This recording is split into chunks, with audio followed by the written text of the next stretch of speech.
Sa lahat ng sugat na iniwan ng pagbagsak ng Unyong Sobyet sa kalupaan ng Eurasia, ang Moldova ang isa sa hindi gaanong napapansin pero mahalagang posibleng sentro ng tensyon. Sa loob ng 2 siglo, ang bansang itinuturing na isa sa pinakamahirap sa Europa ay binihag ng tunggalian ng silangan at kanluran o ng Europa at Rusya. Noong nakarang linggo, si Pangulong Vladimir Putin ng Rusya ay nagdagdag pa ng gatong sa matagal nang naglalagablab na apoy na ito. Iniulat ng media sa Rusya at internasyonal na naglabas si Putin ng kautusan para pabilisin ang pagbibigay ng pagkamamamayan sa mga residente ng humiwalay na rehiyong Transnistria, dapanig sa Rusya, isang mahalagang lupain sa pagitan ng Moldova at Ukraine. Lalong tumaas ang tensyon simula pa noong taon dahil sa hakbang na ito. Kaya nagbigay ng matinding tugon si Pangulong Maya Sandu ng Moldova.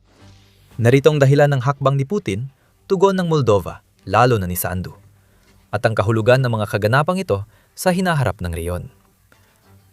Ang ugat ng problema ay direktang nag-ugat mula sa pagbagsak ng Unyong Sobyet noong huling bahagi ng dekada 80. May dahilan para sabihing nagsimula ang problema ng Moldova sa Russia noong 1800 at 12 nang ibigay ang Bessarabia, silangang bahagi ng dating Moldavia, sa Imperyong Ruso matapos manalo ang Russia sa digmaan. Ang mga Moldovan sa kabuuan ay hindi talaga naging panatag sa ilalim ng pamumuno ng Russia. Sa kasaysayan at kultura, mas malapit ang karamihan ng mga etnikong Moldovan sa kalapit na Romania. Sa totoo, ang pagkakaiba ng Moldovan at Romanian ay halos panlabas lang sa lingguistika. Noong 1918 pagkatapos ng Rebolusyong Ruso, pansamantalang naging malaya ang Bessarabia bilang Moldavian Democratic Republic at nagkaisa sa Romania. Ngunit hindi nagtagal ang kanilang soberanya. Noong ikalawang digmaang pandaigdig, sinakop ng Unyong Sobyet ang teritoryo at binuo ang Moldavian Soviet Socialist Republic. Nang gumagsak ang Unyong Sobyet noong 1989, sinamantala ito ng mga Moldovan para muling kumilos tungo sa kasarinlan. Kaya nagsimula ang kasalukuyang mga problema. Ang Transnistria, 1,600 milyang parisukat na teritoryo sa kaliwang pampang ng Ilog Dniester, ay tumutol sa nasyonalismo ng Moldova. Lalong uminit ang sitwasyon nang ipasa ng mga Moldovan ang isang batas na nagtatakda sa Moldovan bilang opisyal na wika at pinalitan ng alpabetong Cyrillic ng alpabetong Latin. Ang karamihan ng populasyon sa kaliwang pampang ay pangunahing gumagamit ng wikang Ruso sa pakikipag-usap. Dahil dito, marami sa mga Transnistrian, lalo na ang mga minoryang Ruso at Ukrainyano, ay nababahalang mapabayaan sa bagong patakaran sa wika, kaya nagsagawa sila ng protesta. Mas mahalaga, ang Transnistria ay naging sentro ng industriya ng Moldova sa ilalim ng pamumuno ng Soviet, at ang mga elite ay naging mas makapangyarihan sa politika bilang resulta nito. Nakikita na nila ang senyales ng pagbabago habang lumilipat ang kapangyarihan pakanluran.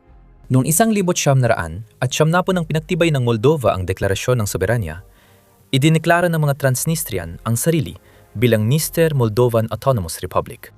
Nagkaroon ng maikling digmaang sibil na pinahirap ng pakikialam ng ika-14 na hukbong Sobyet na matagal nang nasa Transnistria. Nag-utos ang mga Moldovan na ilipat lahat ng dating tropa at kagamitan ng Soviet sa bagong Moldovan Defense Forces. Ngunit hindi ito pinansin ng ika-14 na hukbo. Inilipat ni Pangulong Boris Yeltsin ang mga puwersa sa ilalim ng kontrol ng Pederasyong Ruso.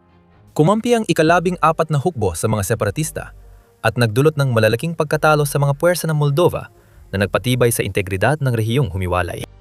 Noong Hulyo, 1972, nilagda ng kasunduang pangkapayapaan at sinimula ng negosasyon para maresolba ang sigalot.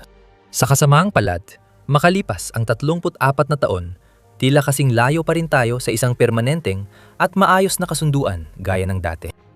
Iba't ibang pagtatangka ang ginawa sa ilalim ng magkakasunod na pamahalaan sa magkabilang panig upang makamit ang pangmatagalang kapayapaan at kapwa katanggap-tanggap na mga kasunduang teritorial. Ngunit wala sa mga ito ang tuluyang nagtagumpay. Nagbabatuhan ng sisi ang magkabilang panig, pero nananatiling mahigpit na kontrolado ng Russia ang Transnistria. Sa demografiya, pantay ang bilang ng etnikong Ruso, Ukrainyano at Moldovano sa rehiyon na may kakaunting Gagauz at mga Bulgaro. Ang mga opisyal na wika ng rehiyon na Ruso, Moldovano at Ukrainyano ay nagpapakita ng pagkakaibang ito. Pero Ruso ang pangunahing wikang gamit sa pamahalaan, edukasyon at araw-araw.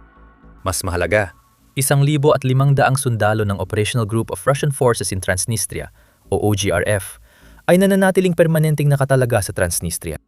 Dati, ang tropang ito ay pinapalitan kada 6 na buwan. Pero mula 2022, pinipigilan na ng Moldova at Ukraine ang pagpapalit ng Russia ng tropa. Marami sa kanila ay nasa hindi na ginagamit na imbakan ng bala ng Soviet sa baryo ng Kobazna. Matatagpuan ito mahigit 1 milya mula sa hangganan ng Ukraine. At ito ang pinakamalaking imbakan ng armas sa silangang Europa. May 22,000 tonelada ng kagamitang militar na binabantayan ng tropang Ruso.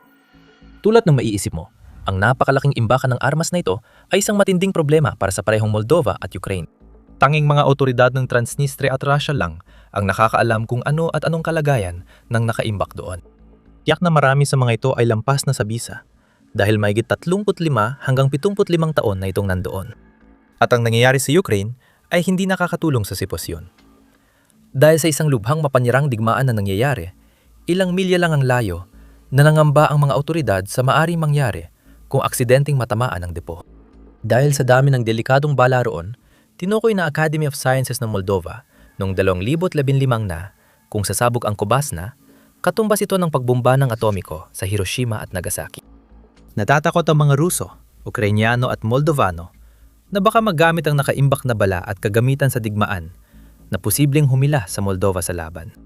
Mahirap lutasin ang problemang ito dahil may kanya-kanyang gusto ang bawat panig. Gusto ng mga Moldovano alisin ang armas at tropa, pero hindi posible habang may digmaan sa Ukraine. Gustong panatilihin ng Transnistria ang armas at tropa para sa seguridad laban sa posibleng puwersahang pag-isahin ng Moldova ang rehiyon. Malamang gustong patayin ng mga Ukrainyano ang tropa at kunin ang kagamitan.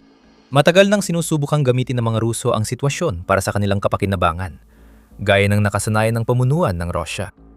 Ngayon, sa malaking bahagi ng panahon ng Moldova matapos ang kanilang kalayaan, hinayaan na lang halos ang isyu ng Transnistria. Madalas magpalit ang pamahalaan ng Moldova sa pagitan ng makaruso at kontrolado ng mga oligarko na walang matibay na dahilan para tapusin ang isyung ito.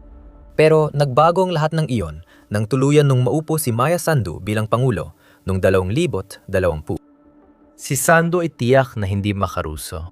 Naupo siya dala ang makakanduran, anti-korupsyon na plataporma at masigasig na itinulak ang integrasyon sa EU at posibleng maging sa NATO. Ang Moldova ay orihinal na lumagda ng isang kasunduan sa asosasyon sa European Union noong 2014. Ngunit sa pamumuno ni Sandu, ang paghahangad para sa pagiging miyembro ng EU ay tila binigyan ng matinding bilis. Noong Marso 2022, nag-apply ang Moldova sa EU at naging opisyal na kandidato pagkalipas ng 3 buwan. Noong Hunyo ng sumunod na taon, lumagda ang Moldova ng kasunduan sa malayang kalakalan sa European Free Trade Association at nagsimula ang pag-uusap ukol sa pag-anib noong Disyembre. Noong 2024 nagdaos ng referendum ang Moldova para sa pag-anib sa EU. Sa gitna ng malawakang alegasyon ng panghihimasok mula sa labas at manipulasyon ng boto ng mga grupong kriminal, karamihan ay mula sa mga partidong Ruso o kaalyado ng Russia. Bahagyang 50 punto, 17% lamang ang bumuto ng oo. Matapos makuha ang pahintulot ng mamamayan, puspusan ang paghahanda para matugunan ng mahigpit na pamantayan ng EU sa pagpasok. At ang isyu ng Transnistria ay isa sa pangunahing hadlang. Nakita na natin ang ganitong kwento sa Georgia at Ukraine. Ngayon, ginagamit ng Russia ang parehong taktika upang hadlangan o kahit papaano ay pagpaliban ng walang hanggan ang pag-asa ng Moldova na makapasok sa EU. Ganito ang estratehiya. Para matugunan ang Copenhagen Criteria mula 1,900, 73, dapat patunayan ng Moldova na may matatag itong demokrasya, gumaganang ekonomiyang pamilihan at kakayahang ipatupad ang batas ng EU sa buong teritoryo. Katulad ng ibang dating estado ng Soviet, namanan nito ang di pamilihang ekonomiya na puno ng korupsyon. Tulad ng ibang estado, pumasok ang mga oligarko sa puwang na iniwan ng mga komunista at lalo pang pinalala ang korupsyon, hindi pagkakapantay-pantay at kawalan ng batas. Mahirap lagpasan ang mga suliraning ito bilang pinakamahirap na bansa sa Europa, kahit na may malaking tulong mula sa EU at United Nations Development Program. Maaring may hindi ka nais-nais na karangalan ang Ukraine na magkaroon ng pinakamababang karaniwang sahod sa Europa. At ang North Macedonia, Montenegro, Andorra at San Marino ay maaring may mas maliit na GDP. Pero sa pinakaimportanteng sukatan, ang GDP per capita base sa purchasing power parity. Ang halaga ng GDP na nalilika kada tao sa lokal na pera, ang Moldova ay kabilang sa pinakamababa sa buong Europa. Para matugunan ang Copenhagen Criteria, Dapat palalimin pa ng Moldova ang reforma sa hudikatura, patatagin ang rule of law, labanan ng korupsyon, at tapusin ang deoligarchization na mahirap gawin. Kailangan din ng bansa na iayon ng mga batas sa 35 kabanata ng negosasyon, pagandahin ang pampublikong administrasyon at tiyakin ng cybersecurity at kalayaan sa enerhiya.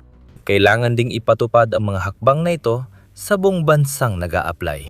Kaya ang issue ng Transnistria ang pangunahing sagabal sa pagsali ng Moldova sa EU. Hindi mo masisiguro ang pagpapatupad ng EU requirement sa buong teritoryo mo kung may mahalagang bahagi na wala ka namang kontrol.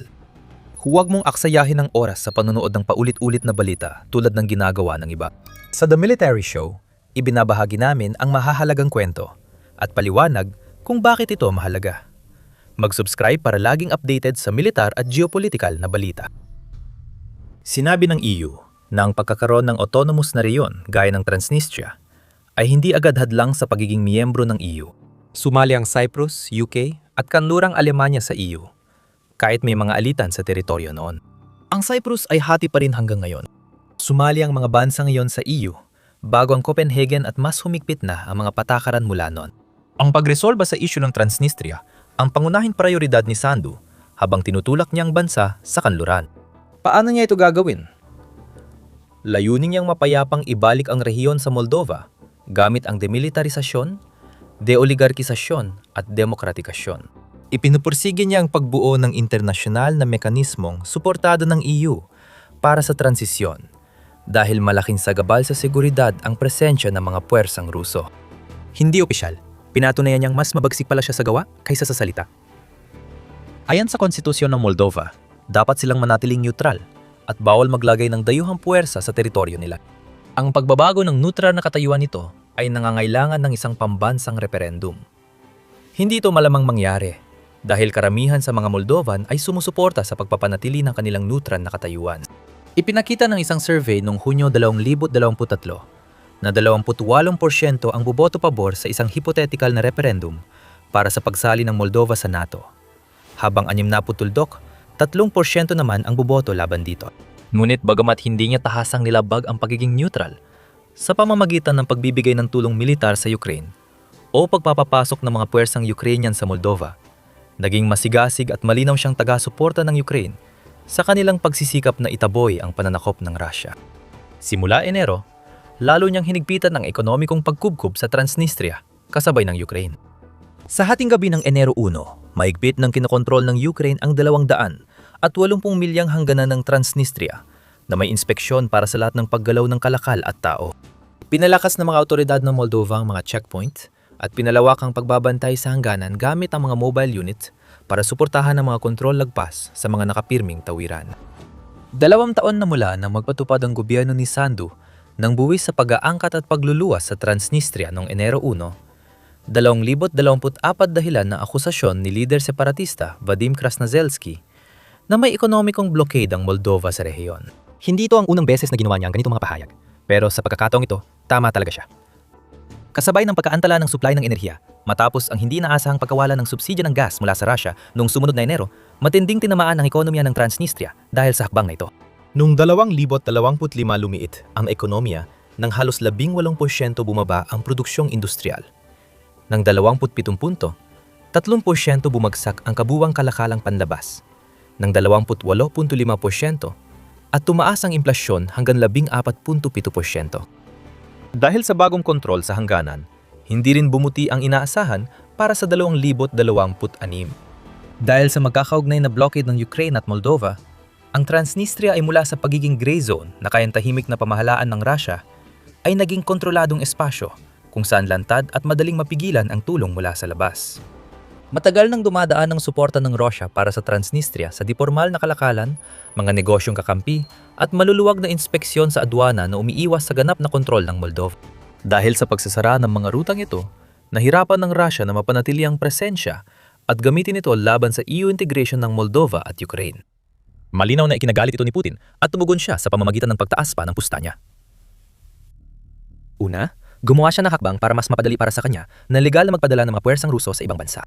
Noong Mayo, 13 pinasa ng State Duma ng Russia ang batas na nagbibigay kapangyarihan magpadala ng tropang Ruso sa ibang bansa para protektahan ang mga mamamayang Ruso na inaaresto, diniditin o nililitis ng mga dayuhang korte o internasyonal na hukuman na hindi kinikilala ng Moscow.